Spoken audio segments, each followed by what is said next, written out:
గత వైఎస్ఆర్సీపీ ప్రభుత్వం తరహాలోనే ప్రస్తుత కూటమి ప్రభుత్వం కూడా రాయలసీమ అభివృద్ధిపై ముందడుగు వేయడం లేదని ఆర్సీపీ రాష్ట్ర కార్యదర్శి రవిశంకర్ రెడ్డి తన ఆవేదనను వ్యక్తం చేశారు.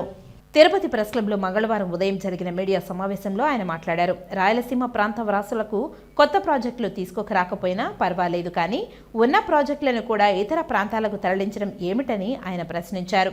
గాలేరు నగరి, హంద్రినీవా ప్రాజెక్టులను గత 40 సంవత్సరాలుగా ఇంకా పూర్తి కాకుండా నాయకులు విస్మరిస్తున్నారంటే విస్మయం కలిగిస్తుందని అన్నారు. సుమారు ఈ 2 ప్రాజెక్టుల ద్వారా 10 లక్షల వేల ఎకరాలు సాగుబడిలోకి వచ్చేవని ఆయన తెలిపారు. ప్రపంచంలోనే అతిపెద్ద ప్రాజెక్టు చైనా దేశంలో ఉందని, ఈ ప్రాజెక్టు 5.5 సంవత్సరంలో పూర్తి చేసిందని ఆయన ఈ సందర్భంగా తెలిపారు. ఇలాగైతే రాయలసీమ వాసుల అభివృద్ధికి నోచుకోకపోతే ఏమి తినేటట్టు, ఏమి బతికేటట్టు అని ఆయన ఆవేదన వెళ్లబుచ్చారు. అమరావతి రాజధాని కోసం ఉద్యమాలు చేపట్టిన మహానాయకులు రాయలసీమ ప్రాంత వాసులకు వారి అభివృద్ధికి ఏమి చేశారని ఆయన నిలదీశారు. ప్రభుత్వాలకు రాయలసీమ వాసులపై ఎందుకు ఇంత వివక్షత అని ఆయన ప్రశ్నించారు. లేదు, ఇప్పుడు కొత్తగా 1,37,000 కోట్ల రూపాయలతో సమీకృత స్టీల్ ప్లాంట్ని ఉత్తరాంధ్రలో పెడుతున్నారు. ఒప్పందం కూడా అయిపోయింది. కానీ కడప ఉక్కు పరిశ్రమకు అతి లేదు, గతి లేదు. ముఖ్యమంత్రులు శంకుస్థాపన చేసిన ప్రాజెక్ట్ ఏదైనా ఒకటి ఉందంటే భారతదేశంలో అది కడప ఉక్కు ఫ్యాక్టరీ మాత్రమే. ముఖ్యమంత్రి రాజశేఖర రెడ్డి శంకుస్థాపన చేసినాడు, ఆగిపోయింది. ముఖ్యమంత్రి చంద్రబాబు నాయుడు గారు శంకుస్థాపన చేసినారు, ఆగిపోయింది.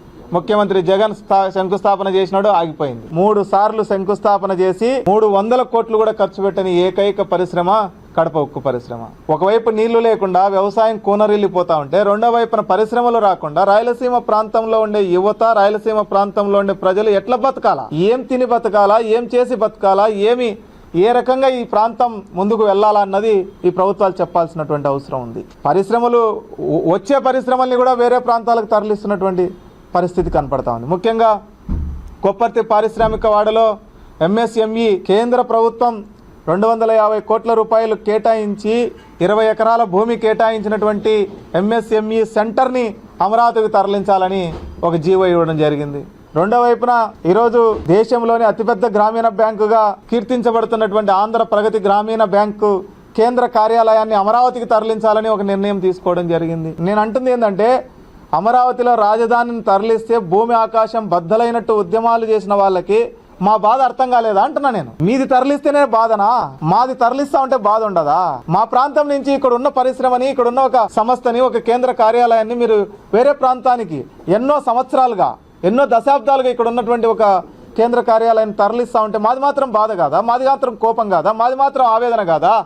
మాది మాత్రం ఆగ్రహం కాదా? మేము మాత్రం ఈ ప్రాంతం వాళ్ళు, మేము ఈ రాయలసీమ ప్రాంతం ఆంధ్రప్రదేశ్లో లేదా? ఎందుకని ఈ వివక్షత అని చెప్పి మేము అడుగుతా ఉన్నాం.